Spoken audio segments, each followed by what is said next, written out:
Halo teman-teman, selamat datang di Bongkar Film.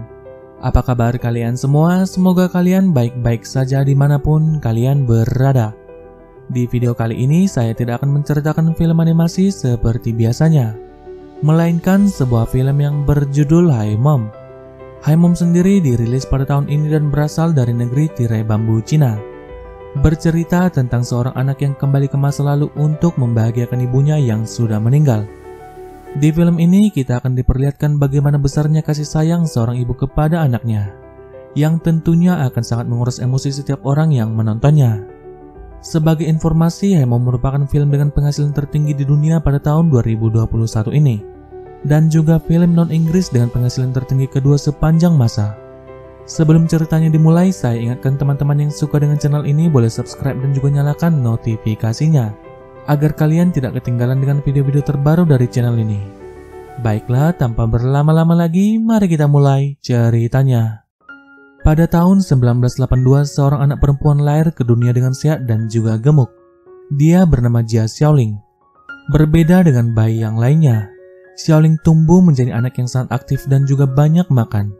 Saat mulai masuk sekolah, Xiaoling juga mulai membuat banyak masalah, seperti buang air besar di celananya, yang kemudian hal itu membuat sang ibu sangat malu. Dia juga kerap merusak pakaiannya di saat bermain. Hal itu kemudian membuat ibunya terpaksa mengambil kursus menjahit. Bahkan sang ibu harus bolak-balik ke sekolah dan mendapatkan peringatan dari sang guru. Hal itu dikarenakan nilai-nilai buruk yang didapat Xiaoling selama bertahun-tahun di sekolah. Sepulang sekolah, sang ibu kemudian bertanya kapan Xiaoling akan membuat dirinya bangga. Xiaoling yang mendengar itu pun hanya bisa terdiam dan tak bisa berkata apa-apa.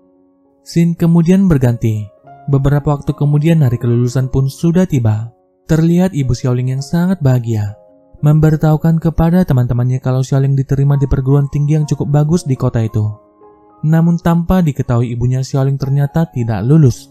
Dia sudah memalsukan kelulusannya dengan membuat sertifikat palsu. Dengan bangganya, sang ibu kemudian menunjukkan sertifikat palsu itu kepada teman-temannya di acara itu. Tak lama kemudian, seorang wanita bernama Wang Qin datang ke tempat itu. Dia adalah teman lama ibu Xiaoling. Namun bibi Xiaoling yang bernama Yume mengatakan kepada Xiaoling kalau ibunya dan Wang Qin sebenarnya saling membenci sejak dulu. Di tempat itu terlihat Wang Qin yang tak hentinya bercerita sembari menyombongkan dirinya. Dia juga memberitahukan kepada mereka semua kalau putrinya baru saja diterima di sekolah perfilman yang sangat terkenal di Amerika Serikat. Wang Qin kemudian mengatakan kalau hal itu tak lepas dari kemenangannya pada turnamen bola voli di saat mereka masih muda dulu, yang mana kemenangan pada turnamen itu mengubah hidupnya sejak saat itu. Mendengar itu, bibi Yume kemudian mengatakan kepada Xiaoling kalau Wang Qin tidak akan memenangkan turnamen itu jika saja dia dan ibu Xiaoling ikut dalam turnamen itu, dan mungkin saja kehidupan ibu Xiaoling lah yang akan berubah.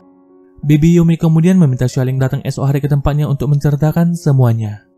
Setelah itu, bibi Yume kemudian memberikan angpau merah kepada Xiaoling sebagai hadiah kelulusannya. Namun ibu Xiaoling langsung menolaknya. Namun bibi Yume terus memaksa Xiaoling untuk menerimanya, dan kemudian langsung memasukkannya ke dalam tas Xiaoling. Keributan pun terjadi di antara mereka. Sampai kemudian, ibu Xiaoling mengeluarkan amplop yang salah dari tas Xiaoling. Sang ibu malah memberikan surat ketidaklulusan Xiaoling yang asli kepada bibi Yume. Hal itu kemudian dilihat oleh semua orang yang ada bersama mereka. Sepulang dari tempat itu, Xiaoling kemudian meminta maaf kepada sang ibu. Dia berkata hanya ingin membuat ibunya bangga sekali saja. Namun ternyata sang ibu sama sekali tak marah kepada Xiaoling. Sang ibu malah mentertawakan kebodohan Xiaoling yang mencoba membuat sertifikat palsu. Di perjalanan mereka terus bercerita dan tertawa. Xiaoling kemudian mengatakan kalau dia akan membelikan ibunya mobil untuk menggantikan sepedanya suatu saat nanti. Namun secara tiba-tiba di tengah keceriaan mereka, sebuah mobil tiba-tiba menabrak mereka berdua. Tak lama kemudian terlihat Xiaoling yang hanya bisa menangis di samping ibunya yang sedang dirawat dalam keadaan koma. Dengan penuh kesedihan, Xiaoling meminta ibunya agar tidak pergi meninggalkannya. Xiaoling juga meminta maaf karena tak pernah bisa membuat ibunya bangga. Sesaat kemudian Xiaoling pun tertidur di samping ibunya.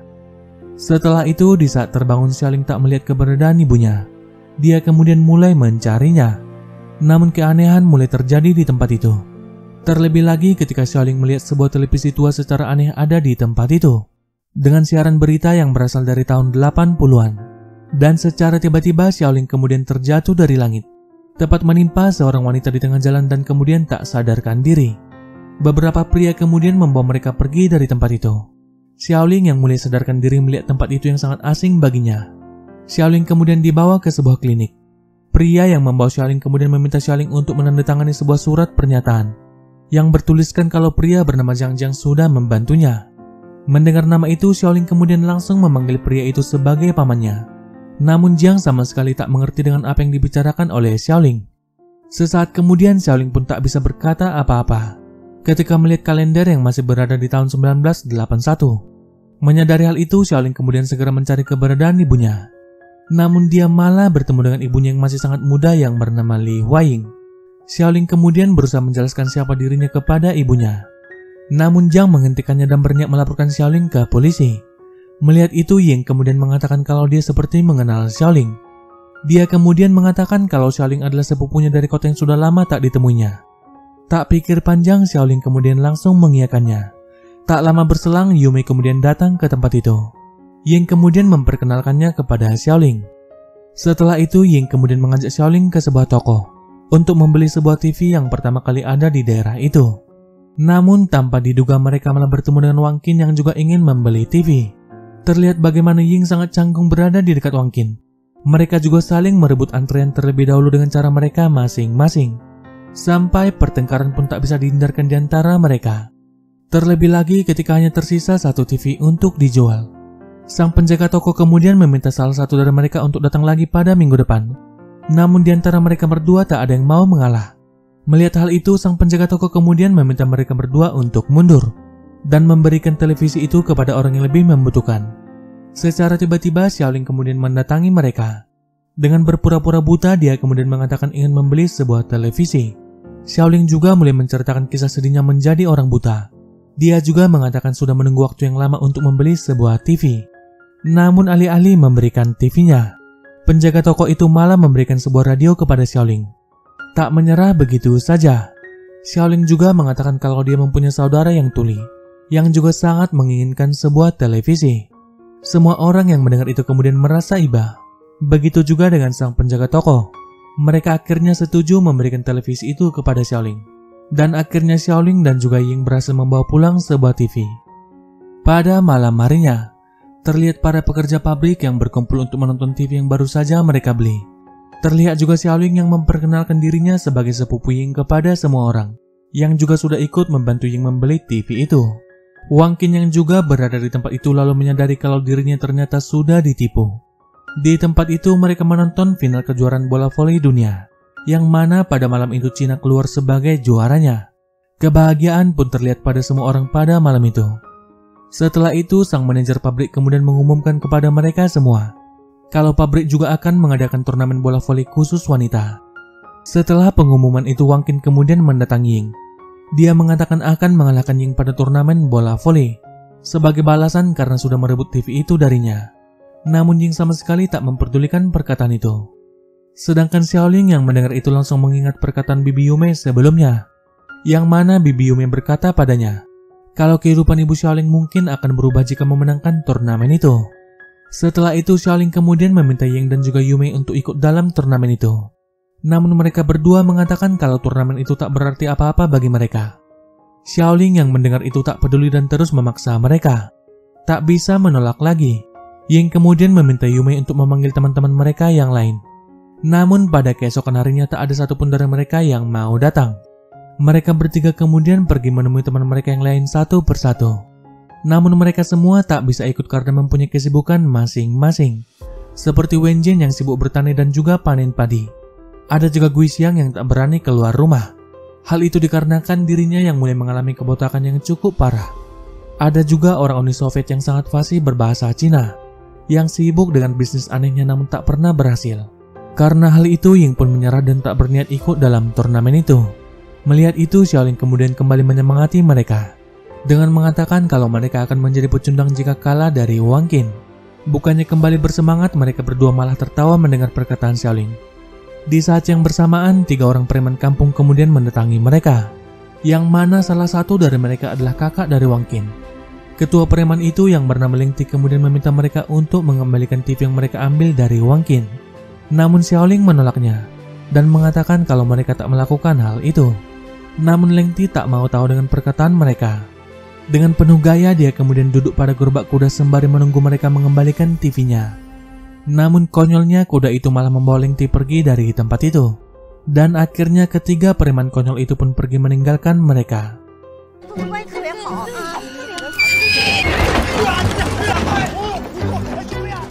Kejadian itu kemudian kembali membuat mereka bersemangat mengikuti turnamen untuk memberikan pelajaran kepada Wang Qin yang sudah mencoba mengancam mereka.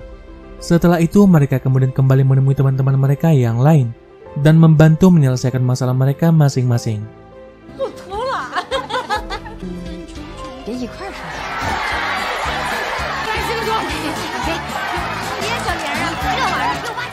Namun mereka tak cukup waktu untuk membantu Wen Jin memanen padi. Tak habis pikir Xiaoling kemudian mendapatkan sebuah ide. Xiaoling kemudian pergi menemui Lengti dan anggotanya. Kepada mereka, Xiaoling berkata kalau dirinya mengenal seorang preman terkenal yang ada di kota. Xiaoling juga berjanji akan mengenalkan Lengti pada preman itu. Mendengar hal itu, Lengti akhirnya setuju untuk membantu Xiaoling. Dan akhirnya dengan bekerja sama mereka berhasil memanen semua padi tepat pada waktunya. Pada malam harinya, Ying dan teman-temannya berlatih sebelum turnamen dimulai. Namun konyolnya Yume malah mematahkan jarinya secara tak sengaja. Alhasil pada keesokan harinya, Xiaoling pun secara terpaksa menggantikan Yume pada turnamen itu. Terlihat tim Wang Qin dan juga Ying mulai memasuki lapangan pertandingan. Semua pekerja pabrik kemudian menyambut mereka. Setelah itu sang direktur pabrik yang juga hadir di tempat itu kemudian diminta untuk berbicara kepada mereka semua. Namun sang direktur kelupaan membawa catatan kecilnya dan tak bisa berkata apa-apa. Dia pun hanya bisa meminta agar pertandingan segera dimulai. Sesaat kemudian pertandingannya pun segera dimulai. Xiaoling kemudian ditunjuk sebagai pemukul pada servis pertama. Namun konyolnya Xiaoling malah memukul bola tepat mengenai kepala Gu Xiang, yang kemudian membuat rambut tempelan yang mereka pasang terlepas.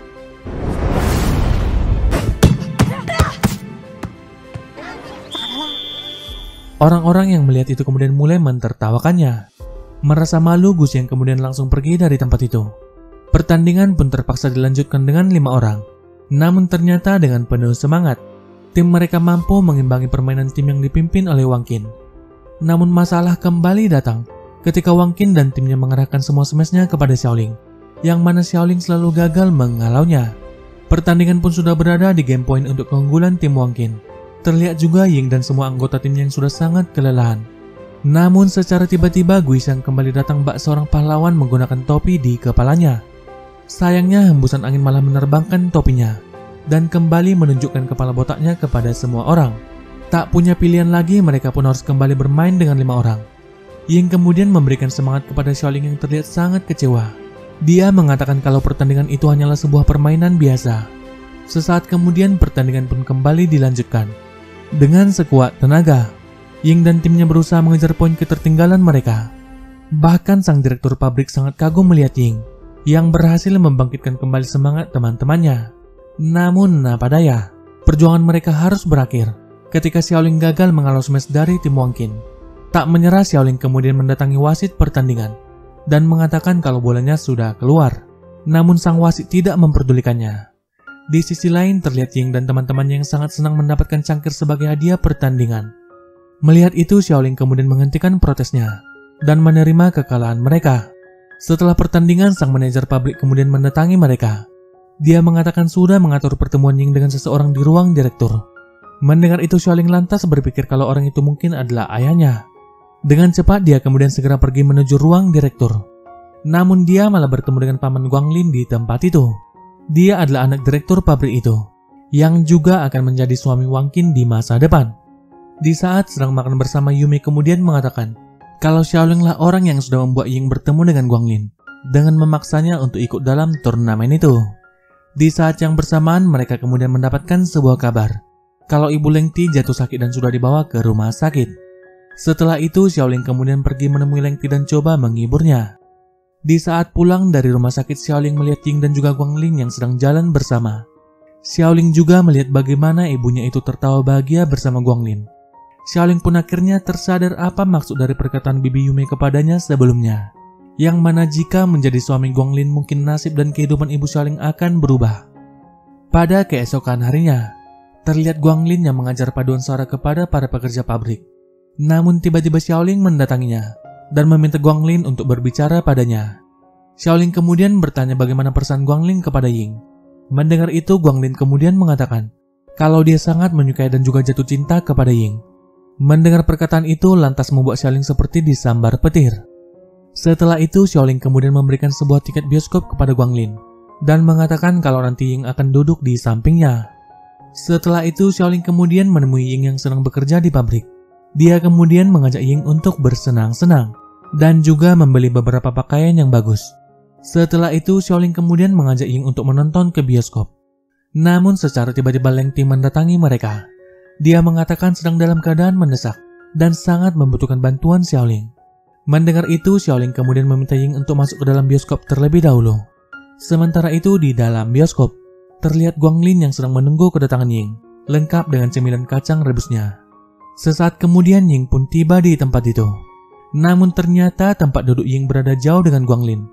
Sementara itu di luar bioskop, terlihat Xiaoling yang sedang bersama dengan Leng Ti. Ternyata mereka sedang bekerja sama untuk membuat Ying semakin dekat dengan Guanglin. Terlihat juga Leng Ti yang mulai menaruh perasaan kepada Xiaoling. Dia kemudian mengajak Xiaoling berkencan naik perahu pada keesokan harinya. Sementara itu di dalam bioskop terlihat Guanglin yang berusaha mendekati Ying. Namun usahanya sia-sia. Sepulang dari bioskop, Guanglin kemudian mengatakan kalau Xiaoling sama sekali tak membantu dirinya. Mendengar itu, Xiaoling kemudian mengajak Guanglin untuk berkencan ganda di danau pada keesokan harinya. Scene kemudian berganti pada keesokan harinya. Mereka kemudian bertemu di danau seperti janji mereka sebelumnya. Terlihat Guanglin yang berusaha merayu Ying di dalam perahu. Dia bahkan menawarkan pada Ying kacang rebus yang kemarin dibawanya ke bioskop. Namun Ying menolaknya. Tak berapa lama kemudian Guanglin mengalami diare karena memakan kacang rebusnya. Dengan sekuat tenaga, Ying kemudian mengayuh perahu mereka menuju toilet. Namun tiba-tiba kedua anggota Leng Ti malah menabrak perahu mereka. Tak tahan lagi, Guanglin kemudian buang air besar di dalam danau.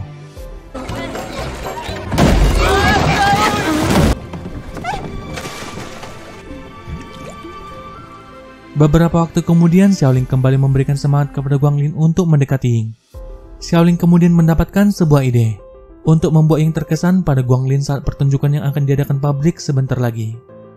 Beberapa hari kemudian, pertunjukannya pun segera dimulai. Terlihat semua pekerja pabrik yang sudah hadir, begitu juga dengan Ying. Sementara itu di balik panggung, Xiaoling meminta Guanglin untuk melakukan seperti apa yang sudah mereka latih sebelumnya.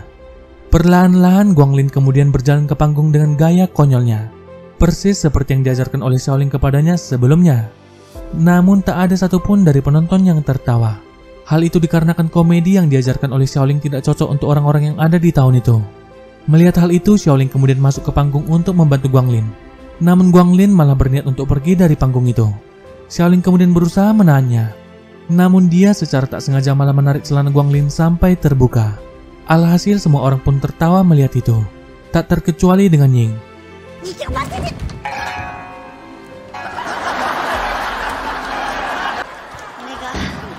Melihat Ying tertawa, Guanglin kemudian membuang rasa malunya untuk melanjutkan pertunjukan. Xiaoling akhirnya bisa melihat bagaimana ibunya tertawa bahagia di tempat itu. Sepulang dari tempat itu, Xiaoling dan Ying kemudian makan bersama, sembari bercerita dan mencurahkan isi hati mereka masing-masing. Xiaoling kemudian mengatakan kalau Ying akan memiliki kehidupan yang bagus jika menikah dengan Guanglin. Dia juga berkata kalau Ying mungkin akan memiliki seorang putri yang pintar dan juga cantik, yang akan memiliki pekerjaan bagus dan juga pendapatan yang besar. Mendengar itu, Ying kemudian mengatakan kalau nanti dia hanya menginginkan anaknya tumbuh sehat dan bahagia. Pada keesokan paginya saat terbangun, Xiaoling melihat Ying sedang menjahit celana rib jeans miliknya, persis seperti yang dilakukan oleh ibunya saat Xiaoling masih kecil. Setelah itu, Ying kemudian mengatakan kepada Xiaoling kalau dia sebenarnya sudah menikah, sembari menunjukkan sebuah sertifikat pernikahan. Ying mengatakan kalau dia sebenarnya sudah menikah sejak 3 tahun yang lalu, namun dia tak pernah memberitahukan hal itu kepada siapapun. Mendengar hal itu kemudian sangat mengejutkan Xiaoling. Dia berpikir kalau kehidupan ibunya akan kembali susah jika menikah dengan ayahnya. Dia kemudian memaksa Ying untuk segera bercerai dengan suaminya, sembari merebut sertifikat pernikahan itu dari tangan Ying. Namun secara tak sengaja Xiaoling malah merobeknya. Pada keesokan harinya, Ying kemudian mengajak Xiaoling pergi ke suatu tempat. Dan ternyata Ying membawa Xiaoling untuk menemui suaminya, yang tak lain adalah ayah Xiaoling di masa depan. Di tempat itu, Ying kemudian mengenalkan Xiaoling kepada suaminya. Mereka kemudian saling bercerita dan tertawa satu sama lain. Suami Ying juga mengatakan kalau dia akan menamai anak mereka sama seperti nama Xiaoling suatu saat nanti. Suami Ying juga berkata kalau dia merasa ada kedekatan yang sangat aneh antara dirinya dan juga Xiaoling. Di tempat itu, Xiaoling pun akhirnya bisa menerima pilihan ibunya. Sesaat kemudian, Xiaoling akhirnya sadar kalau inilah saatnya untuk kembali. Sebelum kembali, Xiaoling kemudian pergi menemui Leng Ti dan mengatakan kepada Leng Ti kalau dirinya akan segera pergi dari tempat itu. Hal itu kemudian sangat mengejutkan Leng Ti, namun dia tak bisa berbuat apa-apa untuk menahan Xiaoling. Perlahan-lahan, Xiaoling kemudian mulai memandang langit dan meminta dirinya untuk dibawa kembali. Namun konyolnya tidak terjadi apa-apa padanya. Leng Ti dan juga Jiang yang melihat itu kemudian mengajak Xiaoling untuk beristirahat. Sembari memakan bakpao, mereka terus bercerita. Jiang kemudian menanyakan kepada Xiaoling siapa yang sudah membuat jahitan lucu pada celana ripped jeans miliknya. Xiaoling kemudian mengatakan kalau Ying lah yang sudah menjahitkan celananya. Xiaoling juga mengatakan kalau dulu ibunya juga membuat jahitan yang sama pada celananya sewaktu dia masih kecil.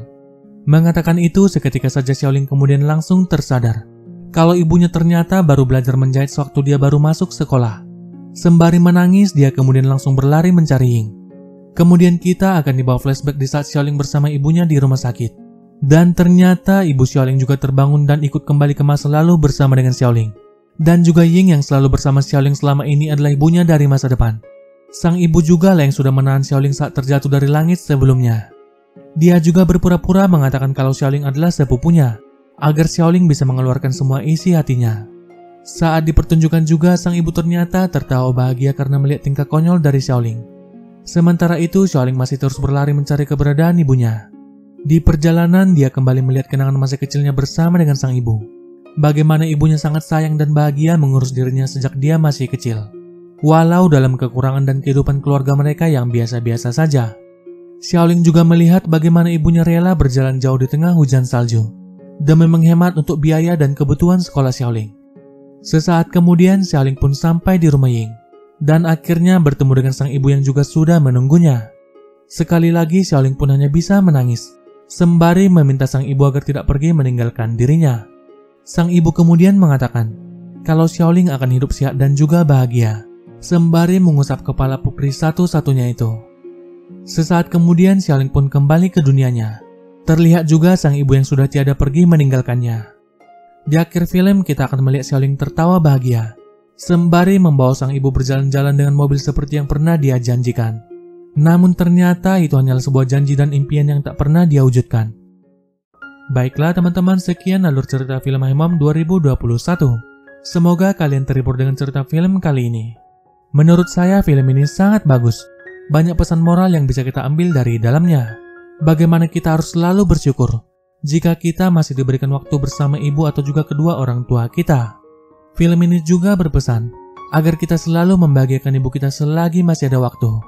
Sebagai informasi, pemeran Xiaoling pada film ini juga bertindak sebagai sutradara dan juga penulis cerita, yang mana film ini berdasarkan kisah nyata kehidupannya, di mana ibunya meninggal di saat dia baru masuk kuliah pada tahun 2001. Dan film ini juga didedikasikan untuk sang ibu yang sudah meninggal. Oke teman-teman, sampai di sini video kita kali ini. Terima kasih untuk kalian yang sudah menonton sampai akhir. Saya pamit dan sampai jumpa di video selanjutnya.